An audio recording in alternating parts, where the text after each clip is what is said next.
Hi, I'm Kristen. Disrupting traditional management consulting through the power of AI technology is not just a movement, it's the heart of our mission. Here at Culturefy, we're empowering leaders and employees to take action. But more importantly, we're dedicated to creating work-life cultures that are world-changing. I'm so excited that you decided to join us today to be part of this roundtable discussion as we explore what's trending in HR.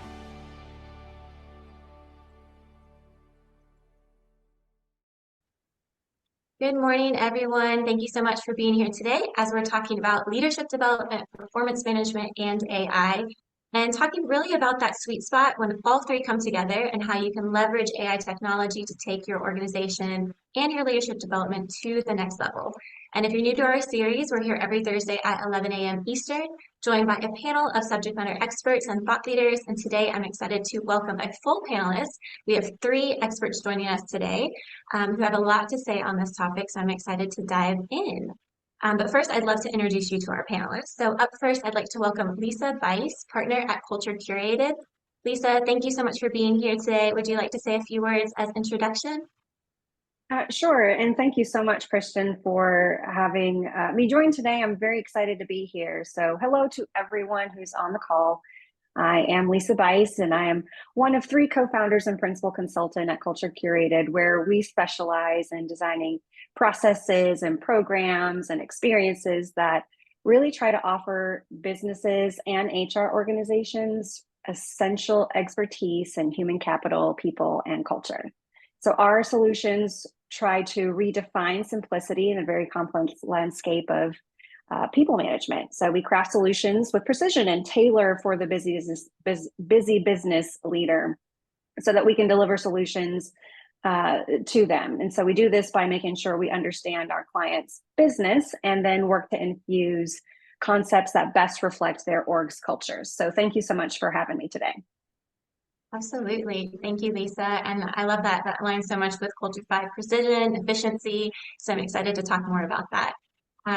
We also have Susan Chapman, who is also a partner at Culture Curated. Susan, would you care to say a few words and introduce yourself? Absolutely. I'm Susan Chapman, also co-founder and principal consultant at Culture Curated. Thank you, Lisa, for teeing up Culture Curated and looking forward to this conversation today. Thank you, Susan. And finally, we have Lucinda Smith, our very own senior culture advisor here at Culturefy and a former global CHRO. Lucinda, would you care to say a few words just to introduce yourself? Yeah, thanks, Kristen. And hello, everyone. Thanks for joining us today. It's a pleasure to be here with Susan and Lisa. They're doing some great things in their organization, and I'm looking forward to having this chat here today with them. I am a former Fortune 500 CHRO, and I know this topic is near and dear to me, so I'm excited to talk about it here today. The other thing I'm doing, and it's really enabling me to bring some other perspective to these topics, is I work with 40 CHROs as part of SHRM's executive network. So I get a lot of insights from them in terms of what they're working on, in terms of hot topics, and what's really going on out there in various companies of all different sizes all over the world. So again, happy to be here today and looking forward to our conversation. Thank you. Thanks, Lucinda. Well, I'm excited to dive into this topic with you three today. And as I mentioned before, we're talking all about leadership development and how to leverage AI to sharpen leadership skills, boost employee engagement and retention, and really just enhance your overall organizational culture. And as a reminder of those who are tuning in live, please utilize the chat function down at the bottom of your Zoom screen. Also, look out for that Q&A function where you can drop anonymous Q&A. I have a ton of questions for our panelists, but I know you guys don't want to hear just from me. We want to hear for what's going on in your organizations. We want to hear what questions are top of mind. So please feel free to drop in questions and really engage in our chat. Let us know what's working and what's not. We want this to be an opportunity to connect as a community as well. So thank you guys for being here today. Now, I want to kick things off with a few quick stats. Now, I don't want to spend too much time on this because I want to hear more from our panelists, but just to kind of share a little bit about the dialogue that's floating around this topic, that when it comes to leadership development and AI, in 2024, managers are really playing an increasingly important role in helping organizations navigate technological advancements like AI. From upskilling to enhancing soft skills and strategy, AI can be a powerful tool to really help empower our teams, which really means empowering our leaders and our managers with this AI knowledge, this AI acumen to really navigate all the changing technology. So that's becoming more and more crucial in today's workforce. So with that little bit of context, I want to dive into our Q&A and just be able to jump into the conversation.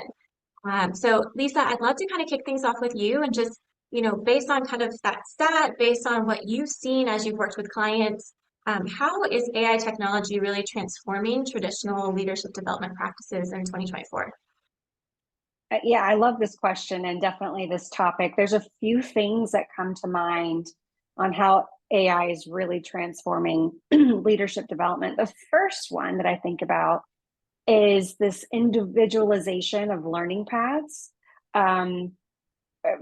for any employee in the organization. And so I'll talk a little bit more about this is where AI is generating curated and customized content based on key inputs. And an example of that is you have an employee, as an employee, I might go into my company's learning system and enter in skills that I want to develop, my career goals, job interests, those types of things.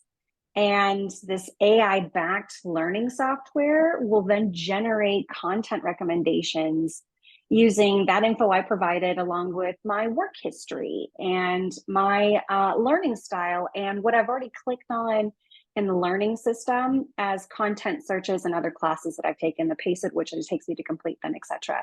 So it's a really powerful tool that, it's tailoring what it's putting in front of me based on all those inputs. And when you think about it, that's me, right? So if you have 10,000 people doing the same thing, it can really customize that. And it's doing it at scale so quickly. Another thing I think about on how it's helping organizations is the manager's ability. Let's say you're a people leader. You have the ability to see aggregated insights from your team on what learning search content is coming up most frequently. What are people most interested in learning based on their clicks and utilization and usage?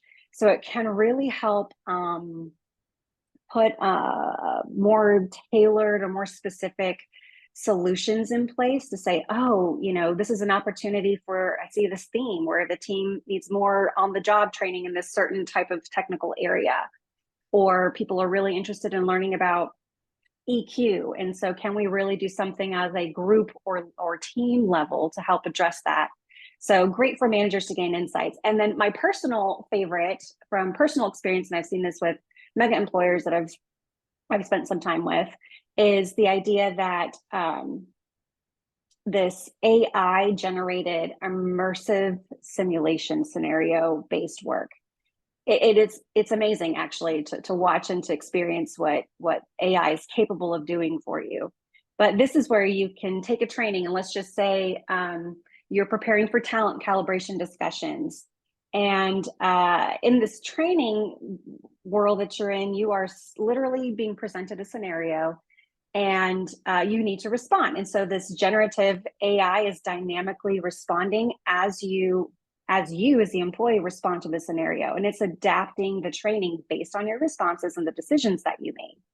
And what I love about it, it's allowing individuals to practice developing new skills in a no-risk environment and giving you immediate feedback that you can work through and adjust through the training session. So that's just a few ways that AI tech is really helping transform what has been a pretty traditional leadership development experience.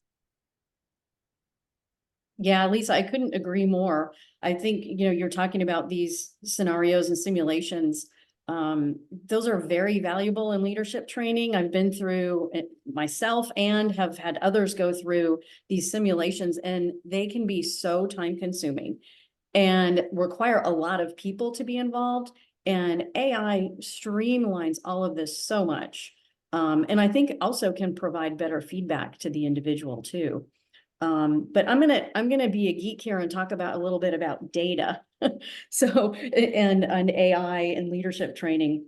So when we talk about this people and culture domain, And, this is really at the heart of organizations and at the heart of employee development.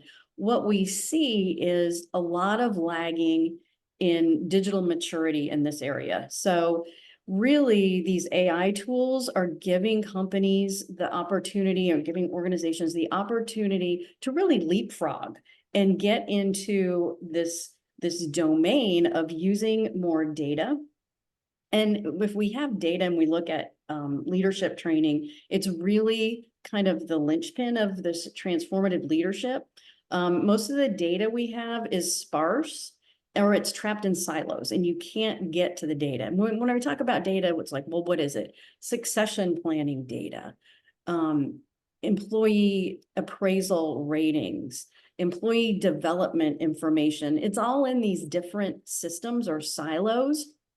And because of that, what I see is a lot of leaders rely more on intuitions, gut feelings, and then sometimes sporadic feedback.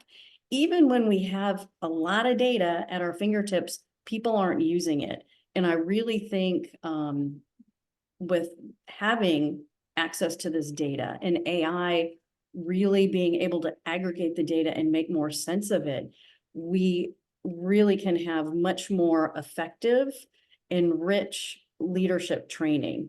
One other thing too, I think, is time and resources. So many individuals and companies are saying, I want a career path, I want a growth path, but that lags too. Putting these together don't always align with the rapid pace of business. And so what you get, I think, is you've got leaders who are torn between achieving immediate goals, but then also satisfying for short-term and long-term employee development. So there's a whole balancing act here. A lot of it now takes a back seat, but I think with AI and the capabilities and data, things will become much more robust and much more real-time for, crafting these employee or leadership programs, I should say. And Lucinda, you're definitely speaking my language. In my previous role in people analytics, I think I would quote the phrase "free the data" a lot because the data is trapped in a bunch of different systems. I mean, if you start adding up all the different data that HR has access to, I mean, in some cases, you're talking 30, 40 different types of systems. You have your HRIS system, you already said, gave several, succession planning data, you have performance review data, you've got all of these different systems. And unless you can get the data out and really review what you have, make sure you have quality data, AI is not going to be able to be powerful without quality data. So I love that message of get the data out, make sure you can see, you can, get it untrapped from these different siloed systems.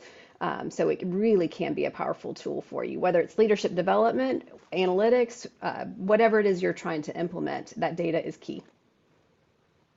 Yeah, I love that because when you think about data, there's so much that is, we're constantly getting new data all the time. So imagine being able to look at dashboards and be able to see up to the minute changing of trends and how things are shifting. And, if there's something happening that you can be more proactive as an organization rather than reactive. You're not looking at data from last quarter, but you're looking at in the moment data, and to be able to leverage technology that can help without, feeling like I have to be the one to crunch numbers and dig and learn all these things. That data analytics is just not my sweet spot. To be able to use technology, I think that is really powerful. And, Lisa, what you're talking about too, about that personalized training, I think that is so powerful when we're talking about especially this next generation. And, when there's generic trainings, yes, those are important. But when we want to really get that excitement about, I want to grow, I want to invest, knowing that there's something personalized for my skill where I need to grow, where I want to move in my career pathway, I think that is really, really powerful. And that kind of leads me almost to my next question of this connection between leadership development and employee engagement and retention. So can you guys talk a little bit about just how those are intertwined and how maybe the technology that you're talking about can really help move the needle in our organizations in that area?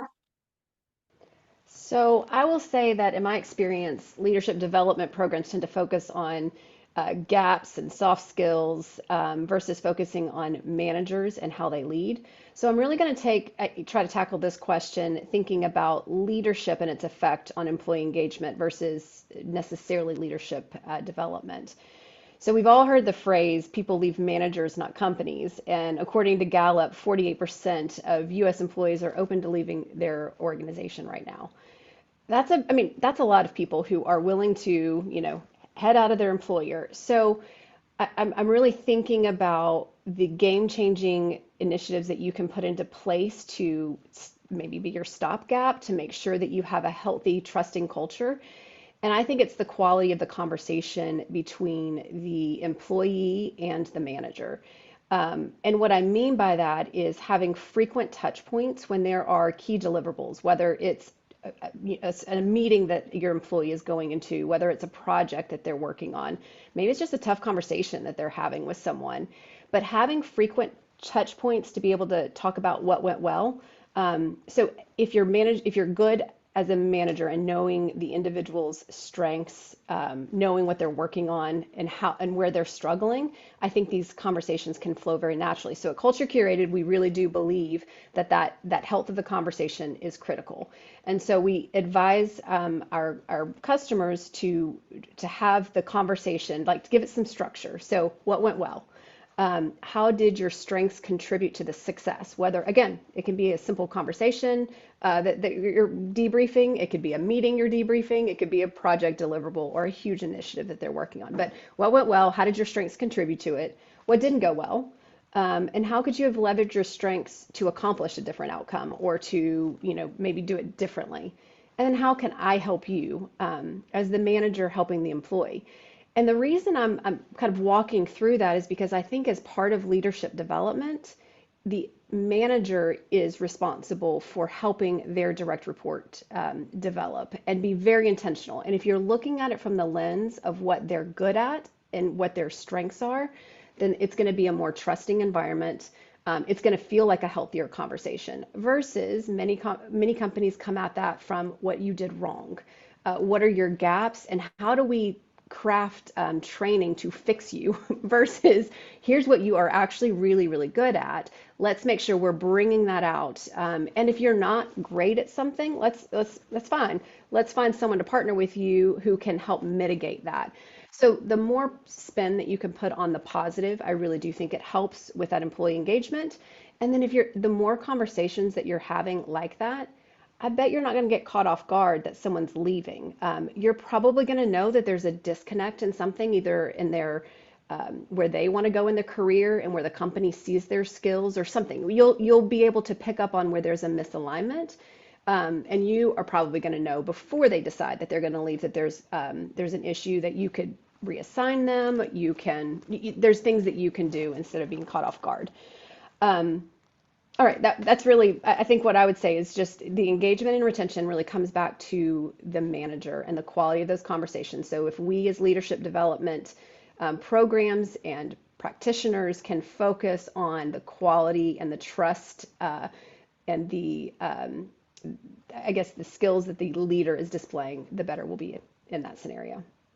Yeah, and I'll add to that a little bit by really when an employee is going through a leadership development program, for example, a little bit of what Susan was talking about is how we solve for that, or what's your role as a manager. We want leaders to forget about the idea that, oh, I'm sending them to leadership development training, kind of check the box, they're getting developed, like it's a hands off the wheel kind of approach, right? So when the manager or that leader engages in an employee's development experience, it creates these awesome tiebacks and accountability to practice what you're learning, to talk about how what you're struggling with or what successes came from that. And it does strengthen that manager-employee relationship in a way that builds trust and feels like, hey, my manager is actually invested and engaged in helping me develop in my career. So that framework that we use, like we practice what we preach when we do that, and fully believe that it's a key ingredient to building engaged engaged workers in the manager-employee relationship.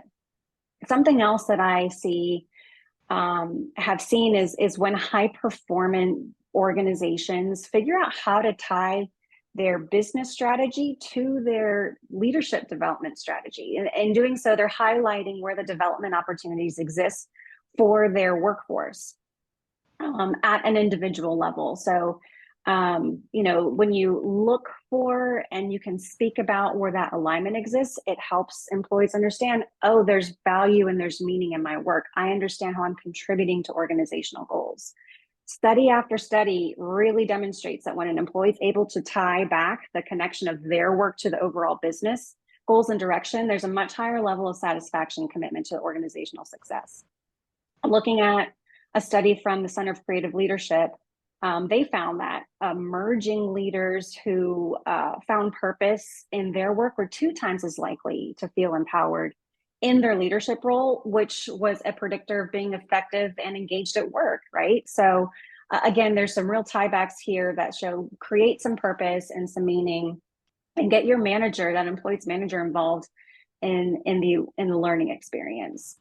And the last thing I'll say that helps with engagement and retention, I cannot speak enough about the importance of leadership development opportunities being scalable.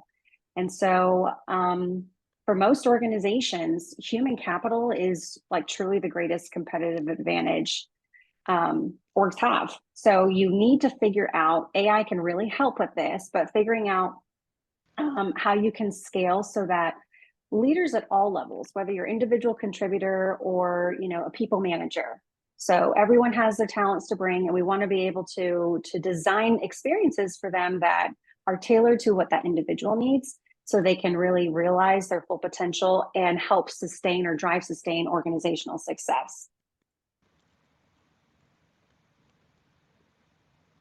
Yeah, I love that too, because I think there's so much power in, like Susan said, speaking to the strengths of individuals and being able to tailor that training. And Lisa, to your point about the AI technology at Culture5, we talk a ton about just the ability of AI to help even in creating those learning modules and training so that it can be tailored, so that, if something comes up in an organization and you need to develop a communication quickly or a training or a video quickly, there's technology now with AI that can help your team so that you're not having to always rely on the creative team, depending on organization and timeline. So being able to really be more responsive to what's happening in an organization, I think can really help with moving the needle and creating those tailored training so that you can really say, this is what this team needs.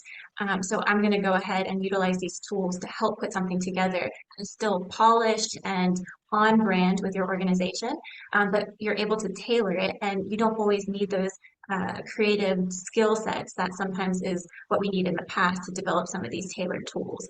And then, Stephen, as you said, talking about the strengths, I think we talk a lot at Culture5 about helping individuals create personalized brand or culture strategies that really highlights their professional goals, but also those strengths, those skill sets that may not align exactly with the role that they're in, but it could be a great opportunity to, if managers know about it, to invest in them and then position them for other opportunities within the organization. So it makes me excited thinking about the opportunities for what this could mean, because, in terms of engagement and retention, because people are going to want to stay at an organization where, as you said, they feel like they care, they're cared about, they're seen, they're invested in. But speaking of all of this, so we have all these programs and trainings, but how do we really measure the effectiveness? So, right, we're talking about all these things that we can do, but how do we know if it's actually working? Yeah, well, I would just jump in and say that we can't manage what we don't measure. And actually, there's some research that shows that only 18% of organizations measure the business impact of leadership development initiatives. So a lot of the things that Susan and Lisa were talking about, they're great, they're fantastic, but how do you know if they're working? And, in a lot of organizations, especially public companies, senior leaders, the board, they want to know, or if we're investing in these programs, are they working? Are we getting our ROI? And without the measures and the metrics built in along the way, it's really kind of hard to go back and collect the data that you need. So when you have a program or you're updating your program or you're tailoring a new program, you really need to think about what is it that we want to achieve through this so that you can build those measurements along the way.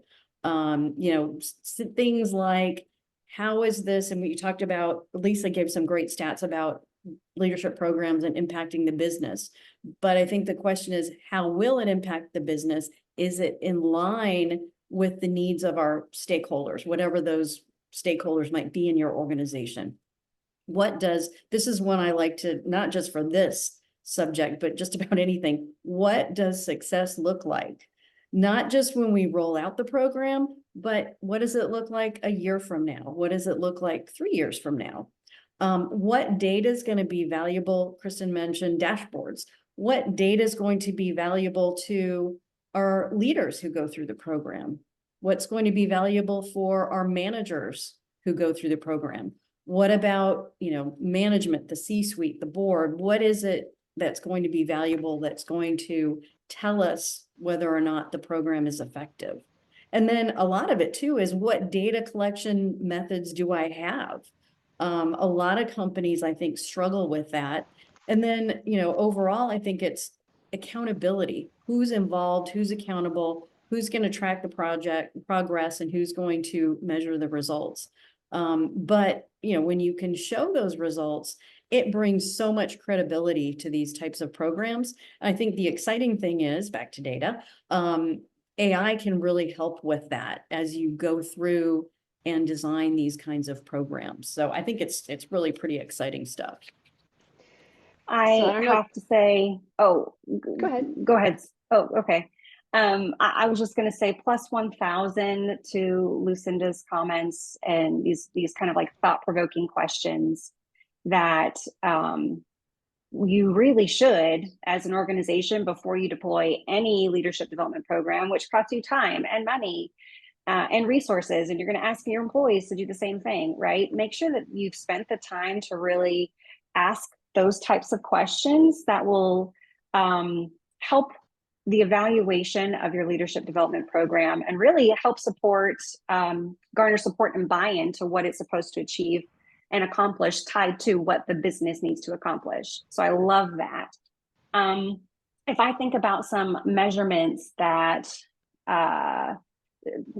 maybe the transformation of measurement. So historically, companies or folks might be measuring the reaction to the experience. Like, what did the participant find training favorable? Like, was it engaging?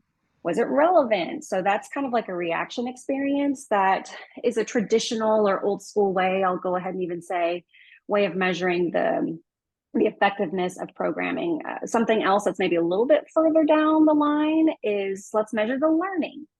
And so this is like, did the participants get what they intended to out of the training, knowledge and skills? So again, it's a little bit of an evolution, but we need to be pushing towards more behavior measurement, meaning like, how are these key learnings translating into behaviors on the job? And then a results measurement. Going back to Lucinda's point on, is this in alignment with what the business is trying to accomplish, right? Like, we should be able to prove that out and have our leadership development programs really be in line with those key deliverables. So we need to push that way. I'll give a couple of examples just to get some wheels turning on what those could look like, and certainly what we've seen them look like for some of the partners and businesses that we work with. And so if I think about measuring behavior, this can be conducting, we're looking for key behavior shift or change, right? Maybe it's you're going to experience, the company's going to experience a major undertaking, a merger and acquisition, and this is a real change management opportunity.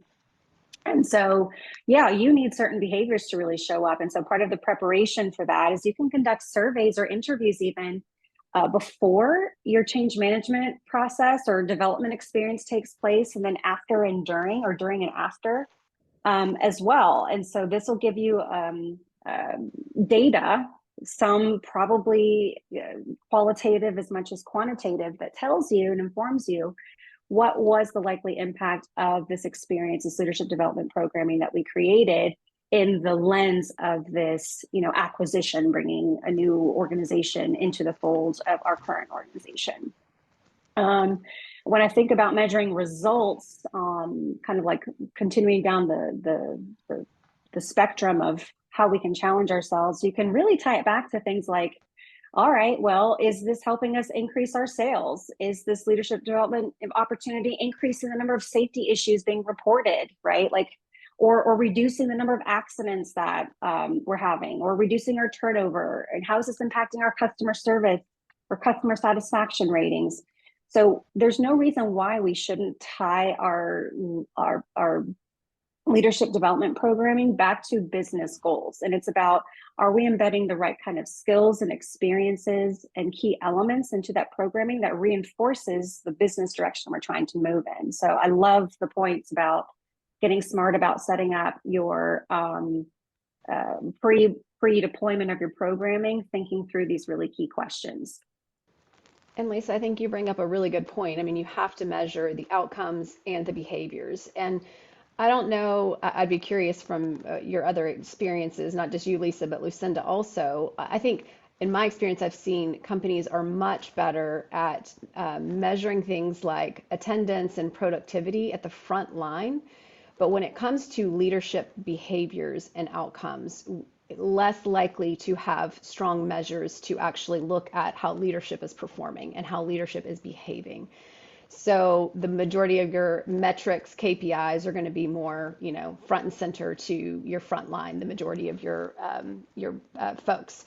So some of the examples that I can think of as I was trying to think through this question of maybe some different ways of getting at how to measure behaviors.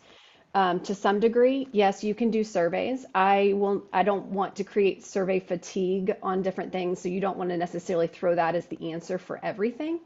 So I wanted to come up with some other types of metrics or measurements. One of the things that I think is really important for leadership specifically is span of control. So looking at the ratio of number of direct reports to manager. So in the previous topic, we were talking about how to have healthy conversations, how to build trust. And if you're going to do that as a manager or as a leader, you cannot do that with 20 direct reports. So making sure that you as an organization feel good about your span of control for your leaders, that they can have quality conversations. So it's all about the culture that you want to build. Another example is going to be turnover rates. That one's common. Everyone's looking at that to some degree. But what I mean is specifically underneath the leader. So leaders move throughout your organization. Are you able to track your turnover rates to that leader over time? So looking at history of their 10 years of tenure with your organization and the teams that they're leading, what is happening on the teams underneath them? Are they losing people? Are they more likely to keep or retain or lose people externally? And what are the reasons for that? Looking at things like transfer rates and promotion rates underneath that leader again. What does that look like? Are people transferring out? That's not necessarily, I don't mean that as a good thing or bad thing. It could be either. It could be people are leaving that leader because they don't like working for that leader. Or it could be that they're promoting into other roles because that leader is really good at encouraging their direct reports to tackle new challenges, really good at developing them and intentional about helping them see their vision and where their strengths align throughout the organization. So transfer rates aren't necessarily in itself the answer or going to tell you the answer, but if you dig a little bit deeper to understand the reasons behind why people are leaving. Promotion rates is the other one. Another example is you're going to be employee engagement scores. But again, looking at that underneath the leader over the 10-year span, and that example I gave just a minute ago, what do the engagement scores look like? Do they make things better or do they make things worse when they go? These are important things that we need to know about our leaders so we can be intentional about their development. So we're creating specific programs to the individual that if they really are struggling to create the healthy culture, maybe we can identify that they aren't able to build empathy or relate to their employees in a healthy way. Then we can target that. There's training that can fix that. Well, maybe can fix that. But those are things that we need to track over time that I think will help us determine the overall health of leadership development. I love that. And it speaks to a comment that we had in the chat. So just some little plugs for those who are tuning in live. Please add what's working, what you're seeing, what questions you have to our Q&A, our chat. But we had somebody that just affirmed everything that you guys are talking about when it comes to the power and the influence of managers, of the potential to really align company success and engagement and just really investing in. And so I love, Susan, what you were saying just now about the power of really looking at that data in a unique way that maybe some of us are not looking at to really know how to support our managers in a better way. Because we're talking about how can we support them to navigate the AI technology, but we can also utilize the data and what we can learn from that data thanks to AI, to really highlight those managers who are thriving and those who might need a little bit more support. So I think that's really, really powerful to keep in mind when we're thinking about metrics and how to know if leadership is working, leadership development is working. So I want to shift gears ever so slightly, to talk a little bit about brand and culture. So at Culturefy, we talk all about this fusion of brand and culture and how they're just so interconnected when we talk about our employer branding. So I want to just throw out to you three, how do organizations successfully integrate their employer brand values into some of this leadership development that we're talking about? Because we know it's connected to employee engagement, retention, but how do we bridge that gap between enhancing or strengthening our employer brand as we think about developing our leadership development efforts? No, that's a great question. Oh, go ahead, Lisa. No, listen, please go. No, that I was just saying that's just such a great question. I mean, it's not just mission, values, and vision, but branding is so important. And not just for consumer kind of focused organizations, but any kind of organization. And the brand, I mean, people really can live the brand and live the company values. And I think part of it, though, I'll kind of jump to this, starts with the personal brand too. I've done a lot of work in organizations to have employees work on crafting their own personal brand to be successful, but aligning that with the company branding and values as well. So, there are so many dimensions of this. It's, taking kind of a 360-degree view of that, holistic in a holistic kind of way, if that makes sense.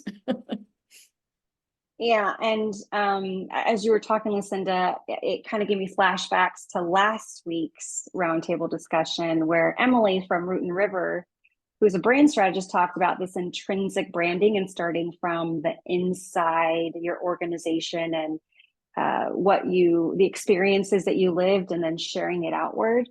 So I just had a flashback, really cool. I feel like I learned something last week in terms of how to tie it together, but it really does become about the individuals inside the organization being able to live the experience, and it becomes an opportunity for storytelling to different parts of the organization, to customers, suppliers, external stakeholders.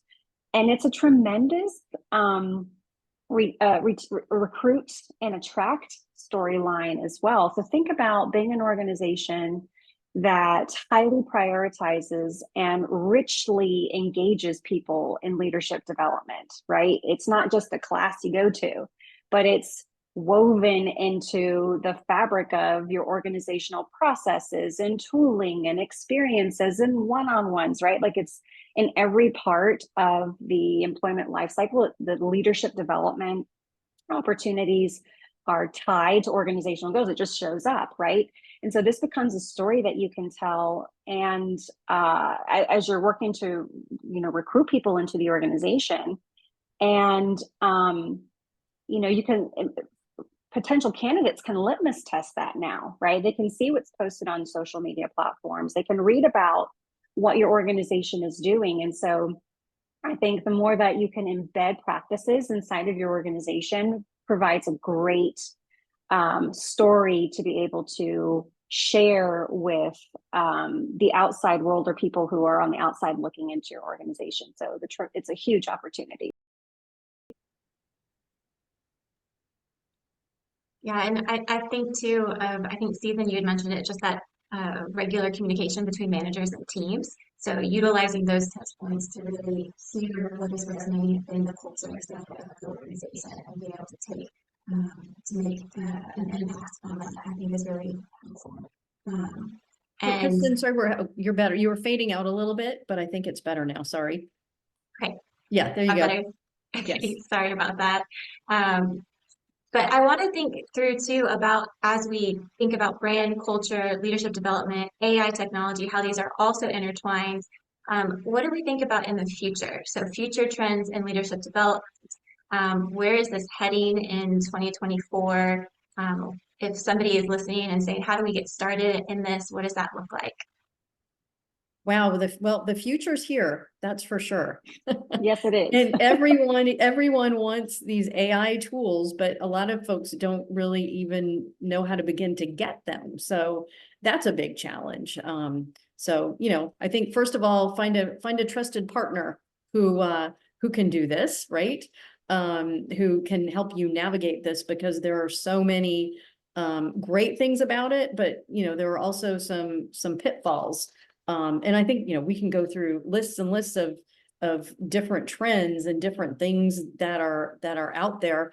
But I just, something came to mind as I was hearing Susan and Lisa talk about the different programs and metrics and things that we do within the culture to make these programs effective. And just thinking back on some of my experiences working with leaders and organizations, it's really interesting because I think a lot of hard driving, high powered leaders, just go out and try to get results. They're just driven to get results. And it's sometimes, though, it shouldn't be the what, right? Sometimes people will generate great results, but how are they doing it?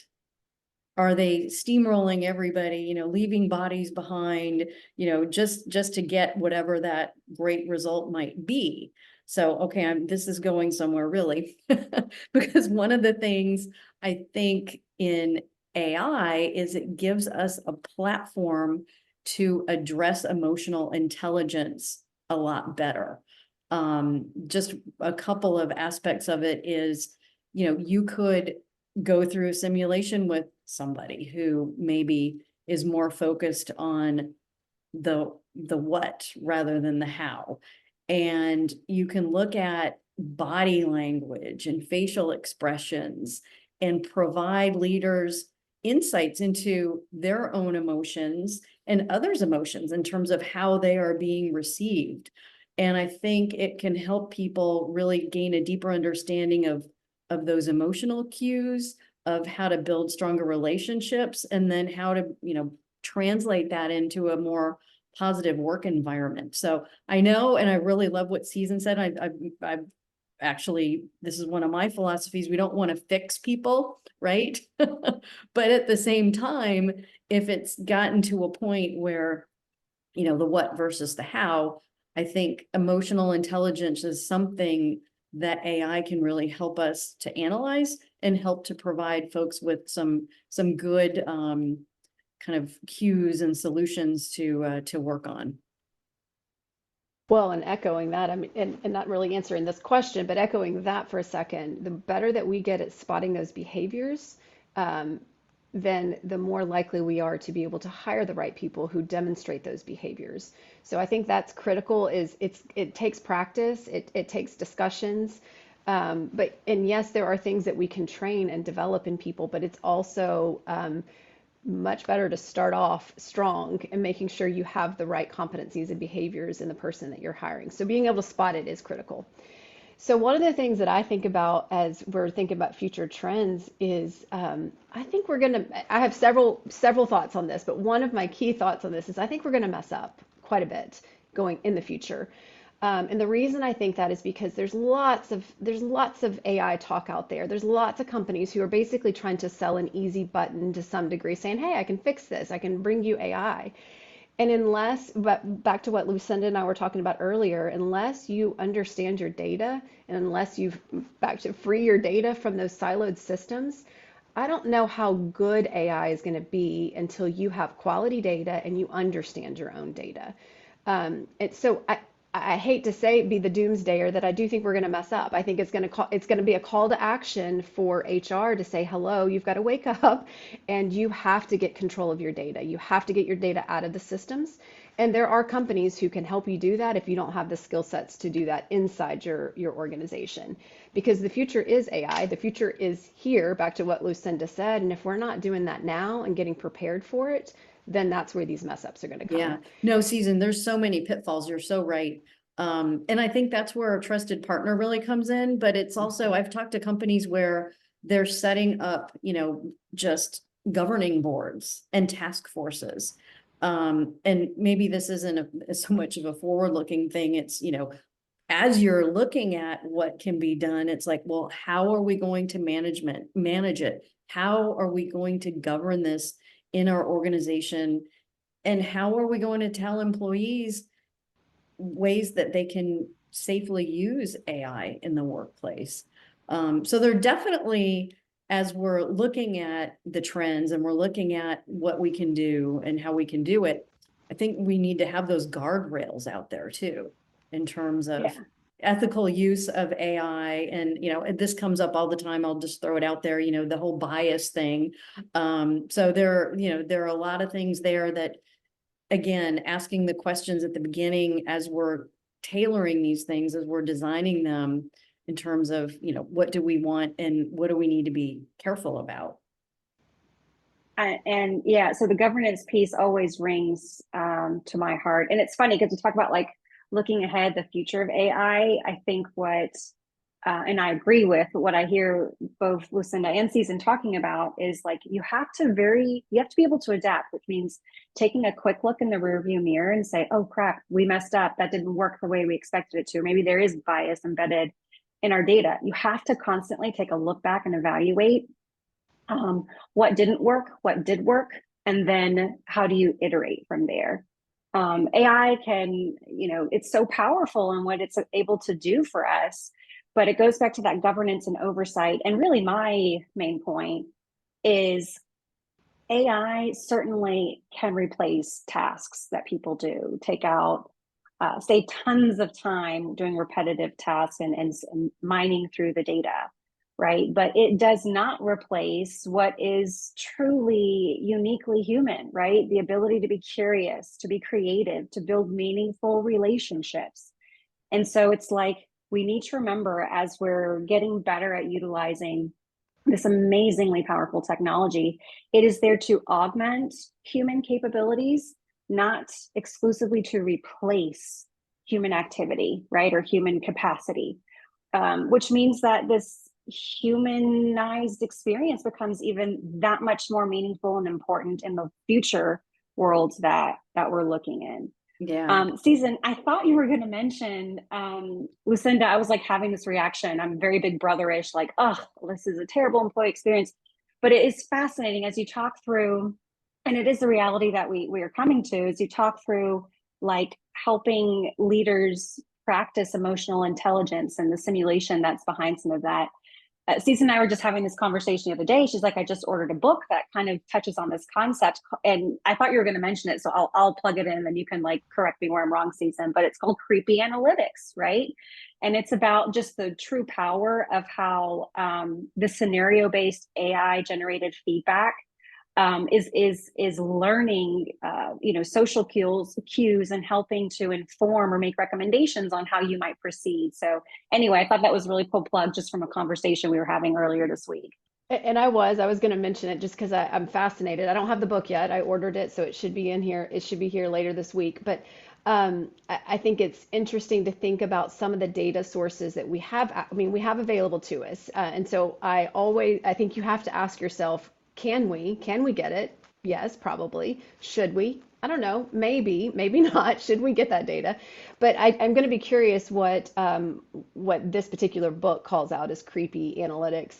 I'll call it creepy HR, Big Brother. I mean, yes, you can look at people's emails. Yes, you can look at chat messages. You can review all of that stuff. You can use it to inform decision making whether you're creating an organizational network analysis, I don't know, whatever it is you're doing, we'll talk about that in a second, but whatever it is you're doing, there's all these data sources available to you. And organizations who can do this well, in my opinion, are going to be ones that have really healthy cultures, high levels of communication, and high levels of trust.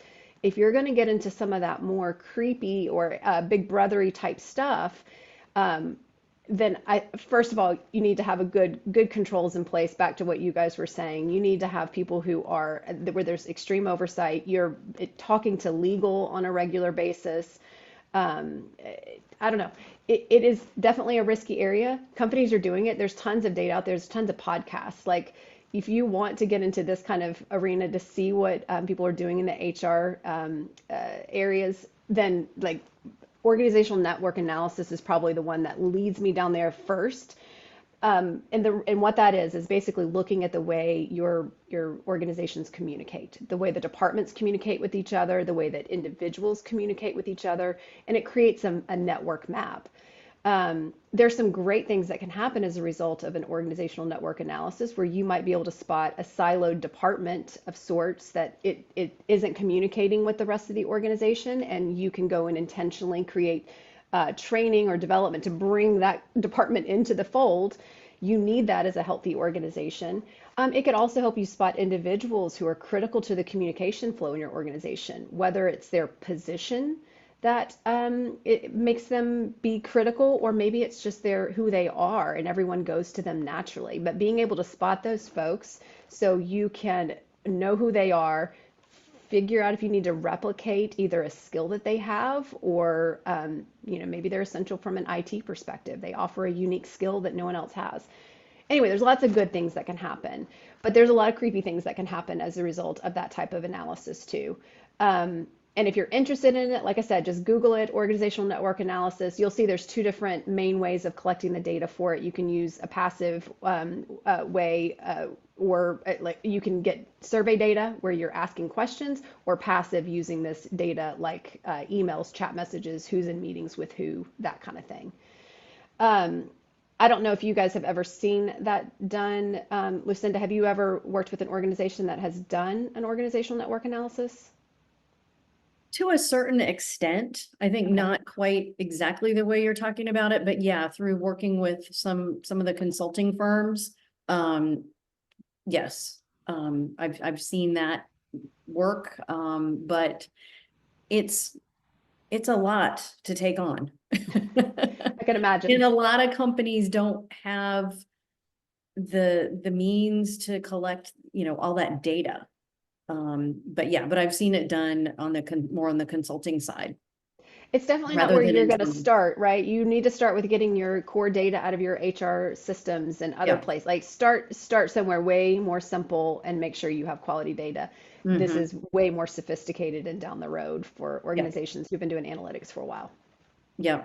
Well, and that's a big challenge. And I hear that a lot from HR folks, HR leaders. It's, well, we have the data, but we don't necessarily have the people who can analyze and understand the data. HR folks aren't traditionally, trained to do that kind of work. We're getting into that more and more. And I do talk to companies who have dedicated roles of people who aren't maybe traditional HR folks, but they're data folks, they're analysts, things like that. But back to this whole AI piece, that's what's going to make it easier for us. And when you look at the types of jobs that are being created with AI, or the types of jobs that are going away, it's these analytical types of roles that will probably be transitioning over time, because AI will be able to do that kind of work. So, I mean, at one point I've talked to somebody who said, we can have all the data in the world, but we don't have the people who can analyze it and who know what to do with it. So I think, that's another big trend for us, and with the future of AI here. Completely agree. People Yeah. analytics is definitely a hot position in lots of organizations. I don't know we'll see it in the smaller organizations. It Mhm. really, I mean, because you have to have the resources to kind of help support that. Like, it goes back to people, but there are also companies who are doing it that you can, basically hire that skill out if you needed Yeah, to. absolutely. Yeah. Yeah, that's becoming more and more common, I think. Buy it, don't build it. Well, and if I'm hearing you guys correctly, it seems like there's this connection between there's the AI technology that can help make our lives easier, dig into data, help us move the needle, whether we're a huge organization or a small organization. But we always need that person, that human element, whether it's the manager making the connections one-on-one with their people, or from a strategy standpoint. And at Culturify, that's what we love about our AI technology. We talk about it in terms of fused intelligence, which is blending human expertise with the power of AI, which to me, I think kind of alleviates some of those uncertainties about is AI taking over, or how can I leverage AI without it replacing me? And I think everything that has been mentioned today is so on point about the opportunities of AI to help identify opportunities, empower your people, strengthen that brand culture alignment, and just really dig into all the data that's out there, especially if we don't have the data analysts on the team. I think there's so much that we can talk about there.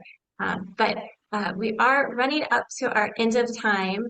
And so I just wanted to any final thoughts as we wrap up today, but I thank you guys so much for being here and just diving into this conversation with us today.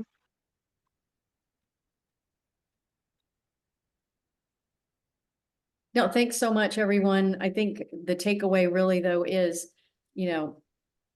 AI versus, HI, which is human intelligence. And we can't lose sight of the human aspect of what we're doing here. Because I think once we do, then yeah, it's going to take over.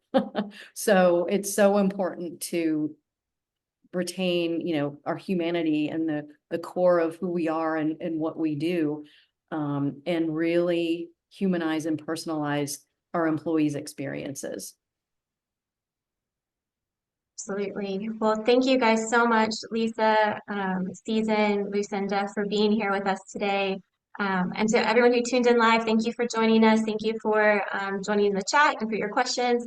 If you have listened to anything that we've talked about today and you have questions about how to leverage AI technology to move the needle in your organization when it comes to leadership development, we have a lot of solutions that can help. So we would love to connect with you and hear more about your individual challenges. So please reach out to us at info@culturify.com, and you can connect with a member of our team.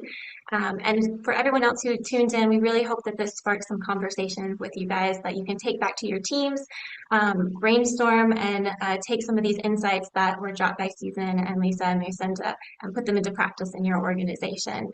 We'd also love to just drop in chat how you can connect with our panelists today. We want to just make sure that we're building a community of leaders and decision makers here who can connect and help build a network of support for those in this space across industries. So we're going to drop your contact information there in the chat as well. So thank you again, Susan, Lisa, and Lucinda for being here with us today. And then coming up, like I said, we're here every Thursday at 11 a.m. Eastern, and next week we are wrapping up our What's Trending in HR series. And so we will be looking at how to align individual goals with organizational objectives and how that can really catalyze mutual growth and success from the individual to the organizational level. So if you're looking to dive in deeper, we touched on it a little bit today, but how to really just break down silos in your organization and unify your teams and how AI can be a catalyst to help you move the needle there.